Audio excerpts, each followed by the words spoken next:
El peso no es solo una cuestión de suma y resta de calorías, sino también de emociones. Comer ofrece también un placer fácil, destinado a compensar alguna inquietud o contrariedad. Comer, en algunas ocasiones, puede ser contemplado incluso como un acto agresivo hacia nuestra persona. En este episodio hablaremos sobre cómo las emociones influyen en nuestro comportamiento alimentario.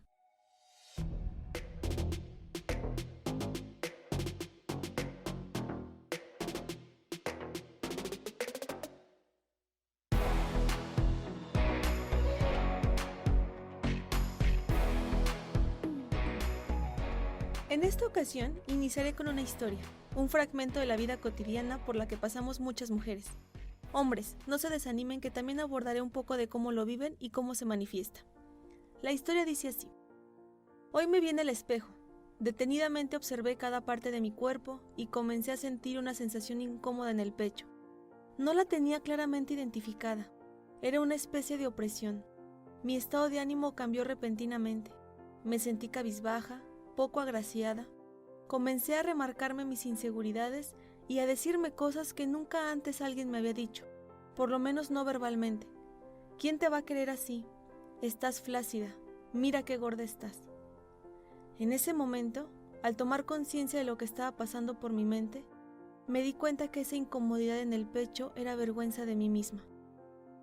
Vergüenza de verme así, sentirme molesta al no hacer algo o lo suficiente por mejorar mi apariencia. Pero es que estaba tan cansada de estar en dietas, hacer ejercicio extremo, ver resultados, luego relajarme, probar la comida que tenía restringida, luego sentir culpa por haberlo hecho y así sucesivamente el círculo se repetía. Estaba tan harta de estar en este vaivén de me cuido, me abandono, siento culpa, me enojo conmigo y vuelvo a empezar.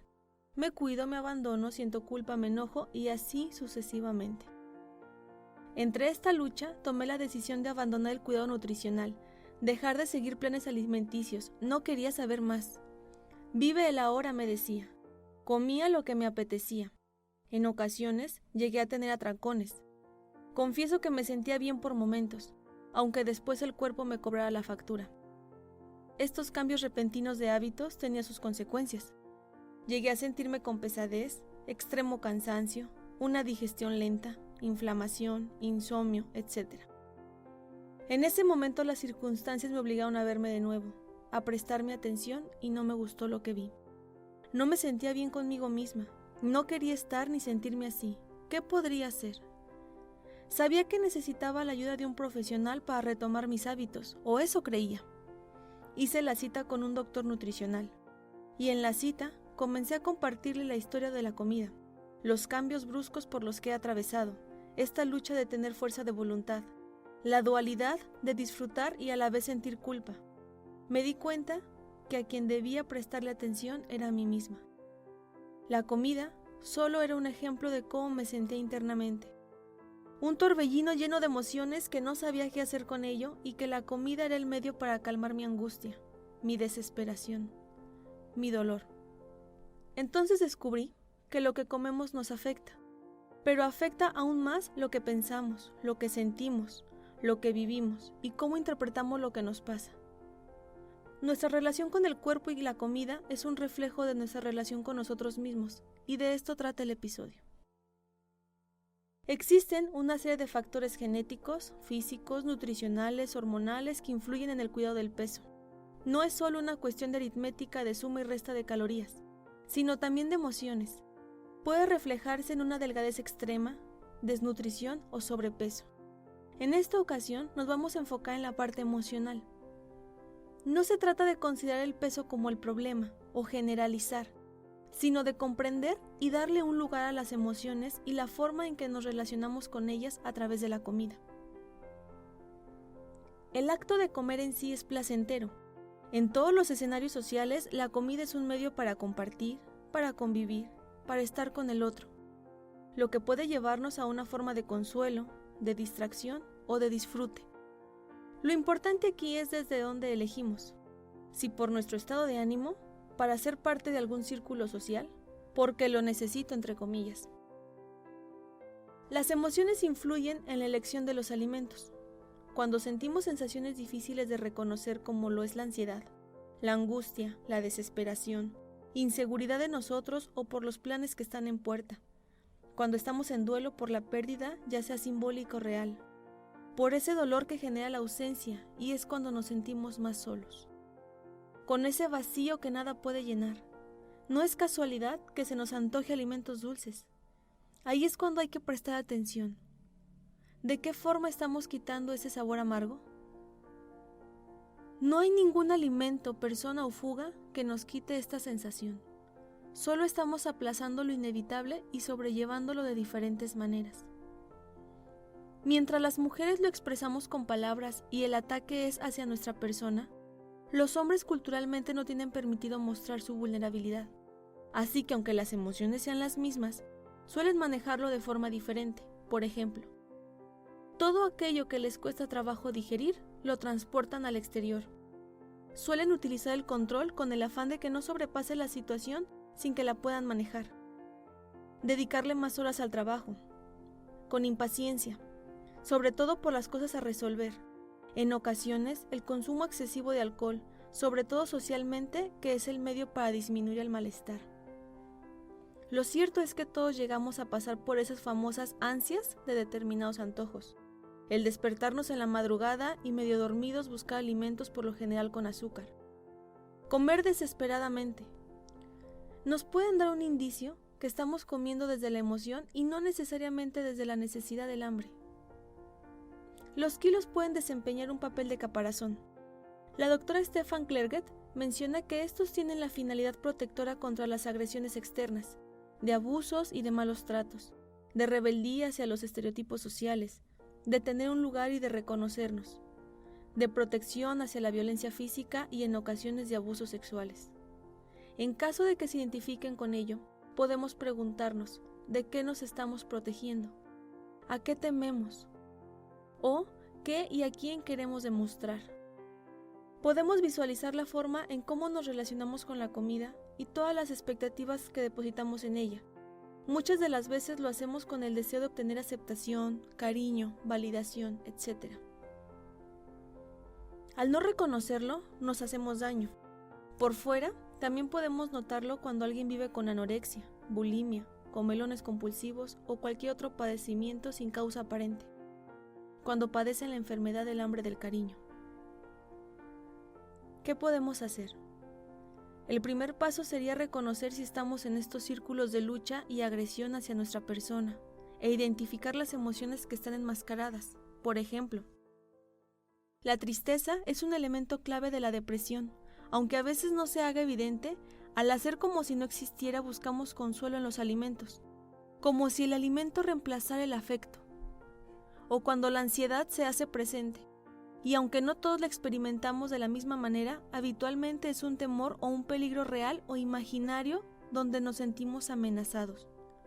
Aquí favorecería una red de apoyo, ya sea de amigos o qué cosas suelen calmarlos, qué cosa puede ayudarnos a sobrellevar ese miedo. En el caso de la ira, se vive en dualidad. Por un lado resulta ser una mala consejera al actuar y por el otro se hace un esfuerzo constante por reprimirla. Literal, no la comemos.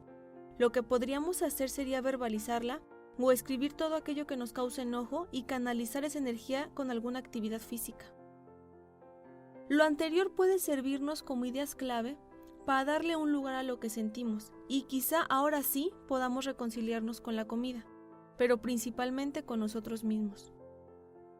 ¿Y qué sigue? En ocasiones, hay duelos no resueltos, heridas invisibles que de momento no somos capaces de reconocer, pero están ahí. Y quizás sea el momento de iniciar un acompañamiento con un profesional.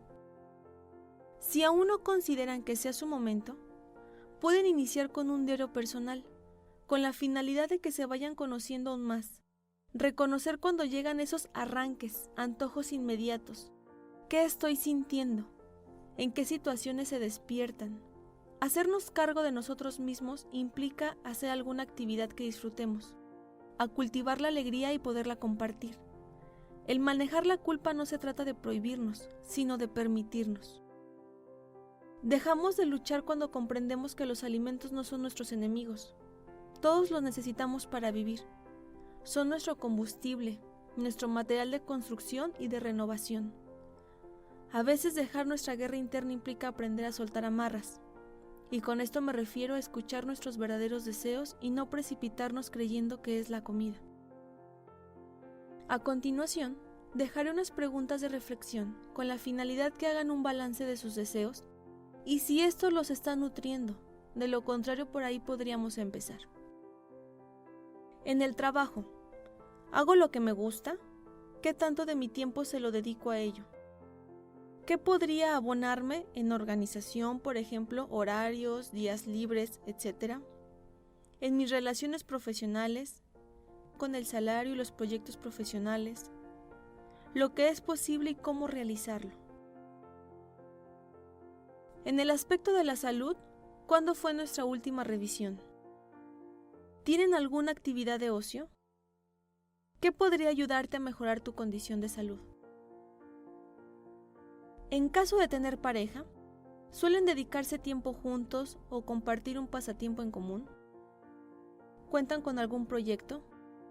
¿Cómo se encuentra este balance entre el trabajo, si tienen hijos, su sexualidad? En caso de no tener pareja, ¿cómo han sido mis relaciones anteriores? ¿Hay un patrón que se repite en todos? ¿Cómo me siento en este momento conmigo mismo? ¿Qué espero recibir y dar del otro? En el aspecto de amistad, ¿qué tanto tiempo le dedican a ello? ¿Sus amigos son verdaderos amigos o solo relaciones amistosas? ¿Cómo pueden cultivar amistades que se han debilitado? En el aspecto familiar, pueden hacer una lista de los aspectos positivos y de los temas que les preocupan o quisieran mejorar. ¿Y cuáles son las prioridades como familia en este momento? En los puntos de interés, pueden hacer una lista comparativa. En una columna señalar sus gustos, sus talentos, aquellas cosas que disfrutan. Y en la otra columna poner aquellas cosas que realizan más por obligación o por necesidad. El poder tener un balance con nuestras prioridades de vida y reconocer aquello que disfrutamos nos permite cultivarnos de nosotros mismos. Cerraré con el poema ¿No te cansaste? De Marwan de su libro Todos mis futuros son contigo. ¿No te cansaste? ¿No te cansaste ya de echar la culpa al viento?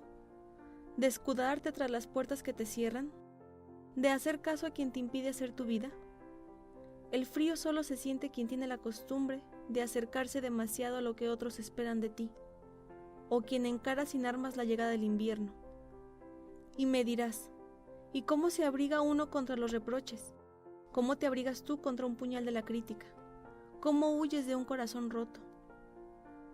Hay diferentes abrigos. Está el abrigo de no entrar en el juego del reproche, de no jugar bajo esas reglas. Huye de todo juego donde las reglas no sean pactadas. Luego está el juego de mirar con distancia el puñal de la crítica, de no clavártelo tú aún más adentro. Mira la crítica a los ojos y observa de quién es. Verás que a veces no es más que una gabardina sucia que se enfunda quien necesita encubrir de algún modo sus complejos, un modo de ocultar su frustración, su forma de taparse las carencias. O tal vez sea bueno que apoyes tu oído sobre el lomo caliente de la crítica y escuches lo que puedas aprender. A veces, lo que ves como un zarpazo no es más que una oportunidad para que encuentres el camino de la luz. Y plántales cara cuando sea necesario, porque el hombre se agiganta cuando sus ataques no tienen respuesta, se cree el guardián de la verdad. Y si el corazón está roto, ¿cómo huir? Nada de huir de un corazón roto. Rebusca en sus pedazos tu respuesta a aquello que el dolor quiere que escuches.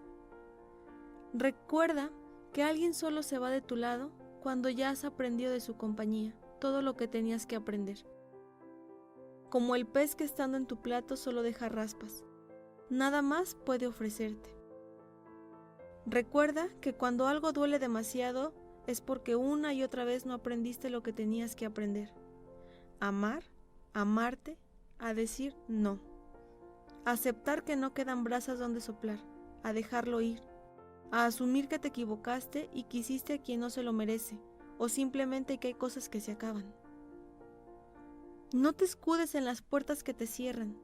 Recuerda que no hay un hombre que no sepa pintar su propia puerta, que no sepa inventarse una salida. Y cuando no puedas abrir la puerta, recuerda que no siempre está equivocada la llave, que a veces lo está la cerradura. O quizá estás intentando abrir la puerta equivocada. No escuches demasiado a quien no permita que te caigas. No hay golpe más duro que vivir intacto, que quedarse sin heridas. Y no olvides que quien más te quiere también puede estar equivocado, y solo intentan que no sufras tú lo que sufrieron ellos, y eso no es posible. Recuerda que todo esto que te digo ya lo sabes, solo que lo has olvidado. No te enamores de la culpa, que no te hiele la adversidad, que no te salven las palabras de otros, nunca lo permitas. Nadie ha dicho que sea fácil, pero alguna vez tendrás que hacerlo. Está en juego tu felicidad. Hasta la próxima.